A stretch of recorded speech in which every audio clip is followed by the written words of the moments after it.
Assalamualaikum warahmatullahi wabarakatuh. Selamat datang di kelompok 1 yang berjudul Audience Fragmentation TV dan Radio. Saya di sini Sastia Nencita Putri sebagai moderator serta pemateri yang pertama. Nah, saya juga akan memperkenalkan teman-teman saya, yaitu ada Delsi Mailani, yang kedua ada Juan Aditya, yang ketiga ada Julio Erdiansyah, dan yang terakhir ada Muhrifal Al-Hakim.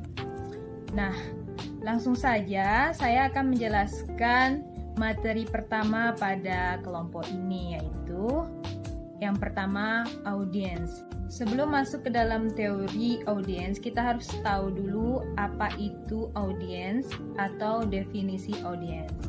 Nah, semula audiens adalah kumpulan penonton drama, permainan dan tontonan, yaitu penonton pertunjukan hal yang telah mengambil berbagai bentuk yang tidak serupa dalam peradaban dan tahapan sejarah yang berbeda. Nah, konsep alternatif tentang audiens menurut Dennis McQuell pada tahun 1987 yaitu adalah yang pertama, audiens sebagai massa. Audiens sebagai massa bahwa pandangan tentang audiens ini menekankan ukurannya yang besar heterogenitas, penyebaran dan amonitasnya, serta lemahnya organisasi sosial dan komposisinya yang berubah dengan cepat dan tidak konsisten. Yang kedua adalah audiens sebagai publik atau kelompok sosial.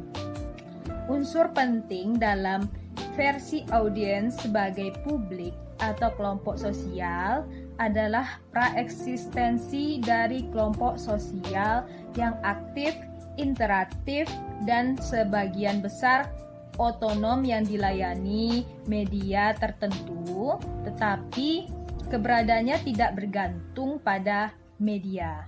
Yang ketiga, ada audiens sebagai kumpulan penonton, pembaca, pendengar, dan pemirsa. Kumpulan inilah yang disebut sebagai audiens dalam bentuknya yang paling dikenali dan versi yang diterapkan dalam hampir seluruh penelitian media itu sendiri. Fokusnya pada jumlah total orang yang dapat dijangkau oleh satuan isi media tertentu dan jumlah orang dalam karakteristik demografi tertentu yang penting bagi pengirim. Selanjutnya, ada audiens sebagai pasar. Audiensi sebagai pasar adalah perkembangan ekonomi pada abad terakhir yang perkembangannya diikuti oleh perkembangan kebudayaan dan perkembangan politik serta sesuai konsep tentang publik. Baik, saya akan menjelaskan tentang teori audiens. Nah, di dalam media dan audiens terdapat dua versi pengertian. Banyak ahli menganggapnya sama dengan massa secara beraneka ragam dalam jumlah besar. Ada juga yang melihat sebagai kelompok-kelompok kecil atau komunitas kecil. Pengertian yang pertama itu adalah keanekaragaman kelompok massa yang besar ya. Melihat audiens sebagai populasi yang besar jumlahnya dan bisa dibentuk oleh media. Nah, sedangkan yang terakhir, komunitas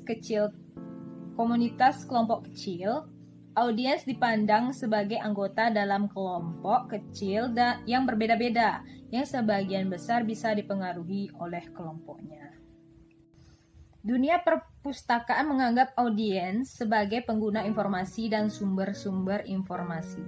Pengguna di sini masih dibedakan antara pengguna aktual serta pengguna potensial.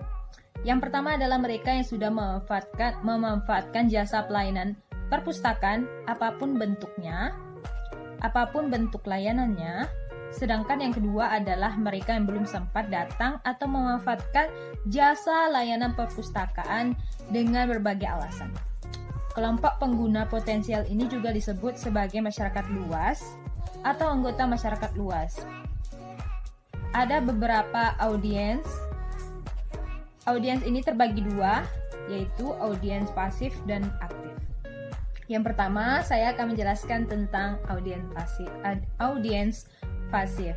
Dalam teori peluru atau bullet theory atau model jarum hipodermis, audiens dianggap pasif. Maksudnya adalah pengertian yang menganggap bahwa masyarakat lebih banyak dipengaruhi oleh media. Mereka secara pasif menerima apa yang disampaikan media. Mereka menerima secara langsung apa yang disampaikan oleh media, dengan kata lain, media of powerful. Yang kedua adalah audience aktif. Nah, dalam teori use and gratification teori, beranggapan bahwa audiens dianggap sebagai audiens yang aktif dan diarahkan oleh tujuan. Audiens sangat bertanggung jawab dalam memilih media yang memenuhi kebutuhan mereka sendiri.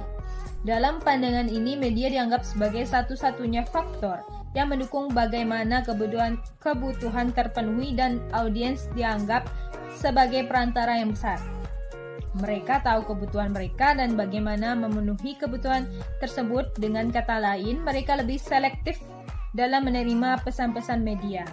Oke, sampai di situ materi yang saya sampaikan. Selanjutnya akan dijelaskan oleh teman saya.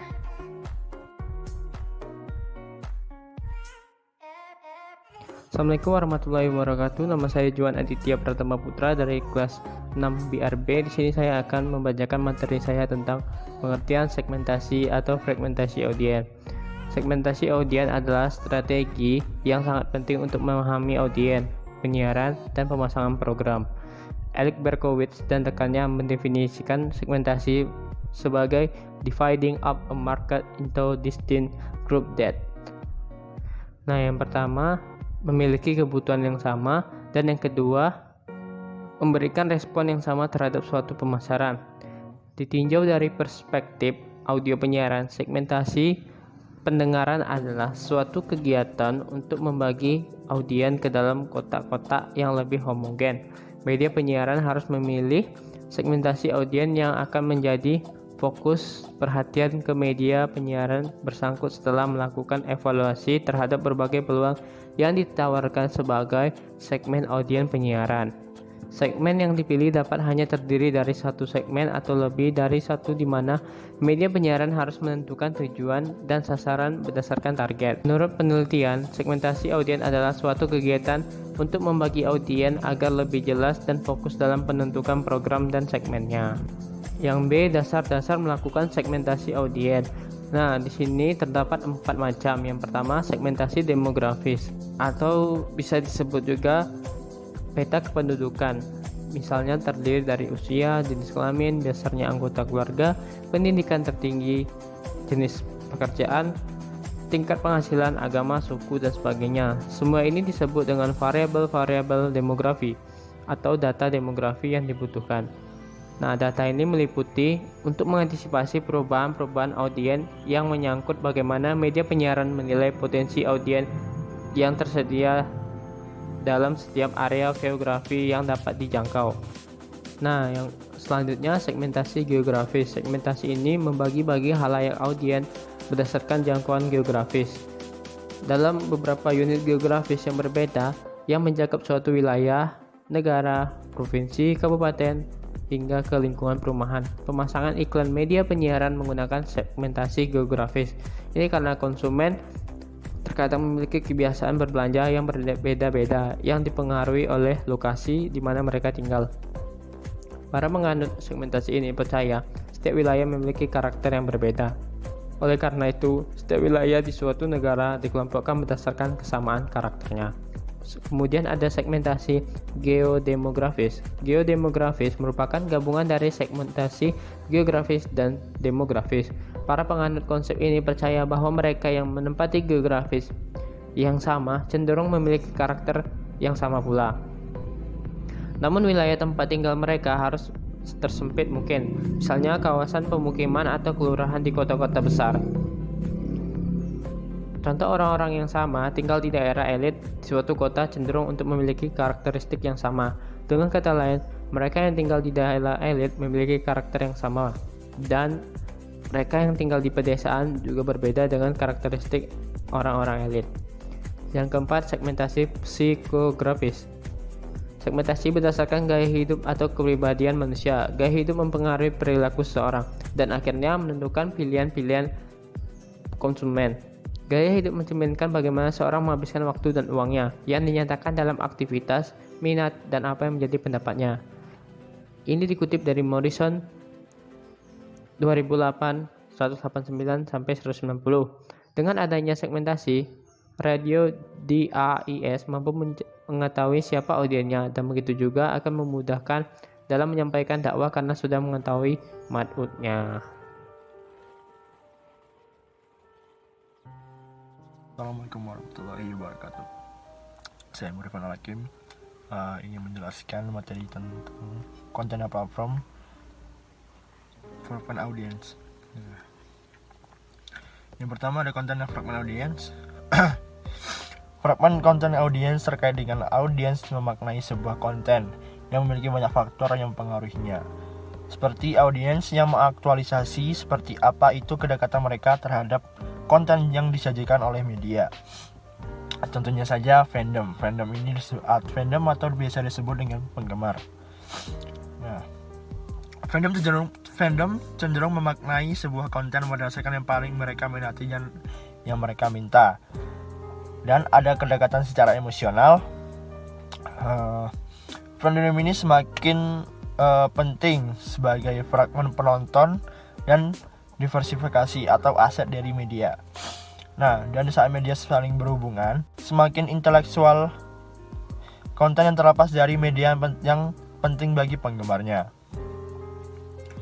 Dalam studi televisi, konsep genre menawarkan cara berpikir tentang interaksi antara teks dan pembaca, bagaimana teks mengatur ekspektasi undangan ruangan untuk pembaca, bagaimana pembaca mengarahkan menghasilkan hipotesis yang tentang terlibat dengan teks, bagaimana konvensi budaya membentuk pengalaman media individual, bagaimana aktivitas kreatif dan selektif dari masing-masing penulis dan pembaca menghasilkan atau memodifikasi konvensi budayanya.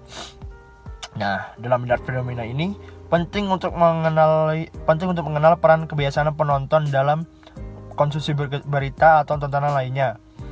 Tidak mungkin orang akan meninggalkan kebiasaan dan hubungan ketergantungan yang mapan yang telah mereka kembangkan dengan media lokal tradisional. Nah, fakta bahwa orang online adalah produsen sekaligus penerima konten atau biasa disebut dengan penggemar, dan bahwa mereka secara rutin melakukan multitask di seluruh platform dan aplikasi, dan tingkat tantangan menjadi jelas diperburuk oleh fakta bahwa banyak pengguna penelitian ini itu tidak sendiri mengenal mediumnya. Lanjut kita yang kedua, ada platform atau outlet dan fragmentasi audiens. Nah, masuk dalam pendekatan outlet atau platform, kita melihat fragmentasi sebagai cara dalam menajikan sebuah konten atau tayangan kepada halayak berdasarkan dengan kebutuhan halayak. Perbedaan besar antara fragmentasi di wilayah konten dan di wilayah outlet adalah pada tataran outlet, fragmentasi adalah agenda yang dibuat oleh pihak produsen berita untuk mengarahkan penonton yang memiliki spesialisasi terhadap konten tertentu untuk bergabung menjadi audiens dalam platform tersebut. Sedangkan pada tatanan konten fragmentasi terjadi pada wilayah konten yang sesuai dengan spesialisasi informasi yang dibutuhkan audiens, di mana audiens mencari informasi itu dalam beberapa platform berbeda, yakni menitik beratkan pada spesialisasi kontennya, sedangkan pada fragmentasi outlet menitik beratkan pada strategi outletnya. Semakin aktif audiens dalam mencari kepuasannya, maka semakin besar spesialisasi konten yang akan mereka konsumsi. Mengingat dalam proses pencarian kepuasan hasilnya adalah kepuasan yang diperoleh atau bisa disebut gratification obtained.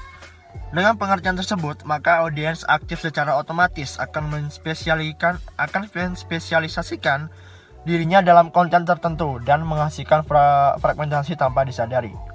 Sekian, terima kasih. Baiklah, saya Desi Mailani. Di sini saya akan melanjutkan presentasi makalah yang sebelumnya telah dijelaskan oleh teman atau anggota kelompok saya. Di sini saya akan menjelaskan materi tentang prosedur fragmentasi, di mana sebelum saya menjelaskan prosedur fragmentasi, saya akan menjelaskan sedikit tentang fragmentasi penonton. Fragmentasi penonton adalah proses segmentasi penonton yang akan menjadi kelompok-kelompok yang lebih kecil berdasarkan karakteristik tertentu, di mana fragmentasi audiens merupakan strategi yang sangat penting untuk memahami penonton dalam penyiaran dan pemasaran suatu program. Melakukan proses membagi penonton ke segmen-segmen atau ke kelompok-kelompok tertentu bertujuan untuk mengefektifkan proses distribusi dan promosi program. Karena dengan menentukan segmentasi penonton sejak awal, berarti calon penonton sudah teridentifikasi dengan jelas sejak awal. Masyarakat merupakan sebuah komunitas besar yang heterogen, di mana kita ketahui masyarakat merupakan sebuah komunitas besar yang heterogen. Mereka memiliki permasalahan yang berbeda, memiliki beragam kebutuhan informasi dan solusi yang berbeda, juga segala macam perbedaan antara satu dengan lainnya. Beragamnya karakteristik penonton ini dapat mempersulit proses distribusi dan promosi suatu program.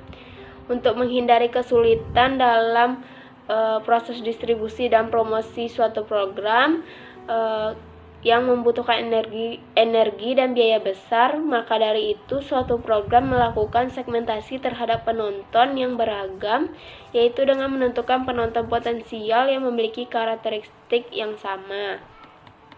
Nah, yang akan saya jelaskan selanjutnya itu adalah prosedur fragmentasi. Dalam prosedur fragmentasi terdapat 3 tahap, yaitu tahap survei, tahap analisis, dan tahap penentuannya. Yang pertama itu ada tahap survei. Periset menyelenggarakan wawancara untuk mencari penjelasan dan memusatkan perhatian pada kelompok untuk memperoleh pandangan terhadap motivasi konsumen, sikap, dan perilaku.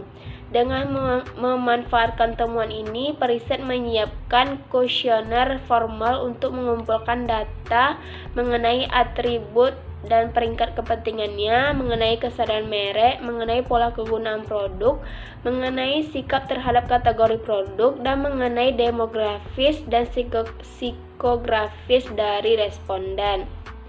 Nah, mengenai demografis dan psikografis dari responden, periset menggunakan 2 cara, yaitu wawancara langsung dan wawancara tidak langsung. Di mana kita ketahui wawancara langsung yaitu wawancara yang dilakukan secara langsung terhadap masyarakat yang menjadi konsumen atau responden. Yang kedua, wawancara tidak langsung yaitu meliputi wawancara dengan menggunakan kuesioner, wawancara dengan menggunakan telepon, dan wawancara melalui surat. Yang kedua ada tahap analisis, di mana analisis faktor pada data untuk membuang variabel yang berkonotasi tinggi. Kemudian periset menggunakan analisis kelompok untuk melakukan penetapan jumlah segmen yang paling berbeda satu sama lain. Yang ketiga ada tahap pembentukan, di mana tahap ini masing-masing kelompok dibentuk dengan persyaratan perbedaan sikap, perilaku, demografi, psikografi, dan kebiasaan konsumsi media mereka. Masing-masing segmen dapat diberi nama berdasarkan sifat-sifat dari yang membedakan, seperti membedakan dari sikap, perilaku, demografi, dan psikografi. Bella, itulah tadi materi tentang prosedur fragmentasi. Selanjutnya materi yang akan dijelaskan oleh teman kelompok saya. Kepada teman kelompok saya persilakan. Baik teman-teman, nama saya Julio Erdiansyah. Di sini akan mereview atau menyimpulkan hasil materi dari subbab-subbab yang sudah dijelaskan sama teman-teman tadi. Jadi kesimpulannya adalah audience fragmentations TV dan radio ini merupakan salah satu strategi untuk memahami audiens, baik dari segi umur, dari segi jenis kelamin, letak geografis audiensnya, dari segi tingkah laku dan segala macamnya. Dan hal ini merupakan salah satu cara yang tujuannya itu adalah untuk sebagai strategi pemasaran agar konten ataupun produk-produk yang dikeluarkan oleh TV dan radio itu bisa langsung masuk ke sesuai dengan sasarannya. Menargetkan audiens dengan usia 17 sampai 25 tahun, yang mana itu merupakan anak muda. Terus dan kita menyasar lebih kepada anak muda yang hidup di perkotaan, serta anak muda yang yang tadi anak muda dan hidup di perkotaan. Maka dari itu kita bisa sesuaikan nih konten dan platformnya apa. Karena anak muda itu lebih cocok sama hal-hal yang baru, hal-hal yang terinovasi, hal-hal yang update. Maka dari itu kita bisa menentukan kira-kira kontennya apa. Misalnya untuk radio kita bisa sesuaikan musiknya sesuai yang fit dengan si audiens kita yang anak muda dan hidup di perkotaan tadi. Misalnya untuk lagu-lagu mungkin akan lebih banyak ke lagu-lagu berbahasa Inggris yang cukup hits di zaman sekarang. Sekian diskusi dari kami tentang audience fragmentation dari TV dan juga radio. Semoga teman-teman paham. Untuk teman-teman yang ingin memberikan pertanyaan bisa langsung komen di kolom komen di bawah. Terima kasih.